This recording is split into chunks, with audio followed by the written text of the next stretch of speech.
ധാരാളം ഭൂസ്വത്തും സമ്പാദ്യവും സന്താനങ്ങളും നുബൂവത്തും എല്ലാം കൊണ്ടും അള്ളാഹു അനുഗ്രഹം ചെയ്ത പ്രവാചകനാണ് അയ്യൂബ് നബി അലൈഹിസ്സലാം.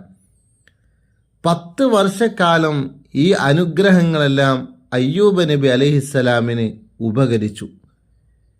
എന്നാൽ പിന്നീട് വലിയ പരീക്ഷണങ്ങൾ നേരിട്ടു. മാരകമായ രോഗം കൊണ്ട് പ്രയാസപ്പെട്ടു.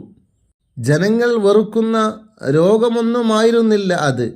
എന്നിരുന്നാലും രോഗം വർഷങ്ങളോളം നീണ്ടു നിന്നതോടെ ഭാര്യയല്ലാത്ത ബന്ധുക്കളെല്ലാം അകന്നുപോയി.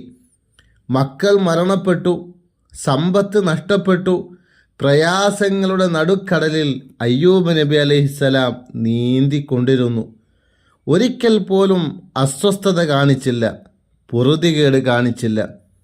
നീണ്ടകാല രോഗപരിചരണത്തിൽ തൻ്റെ ഭാര്യയും തളർന്നു പോകുന്ന കാഴ്ച കണ്ടപ്പോൾ വർഷങ്ങളുടെ യാതനകൾക്ക് ശേഷം അയ്യൂബ് നബി അലൈഹിസ്സലാം ദുആ ചെയ്തു, അല്ലാഹുവേ, എന്നെ പ്രയാസം പിടികൂടിയിരിക്കുന്നു, നീ കാരുണ്യവാനാണല്ലോ.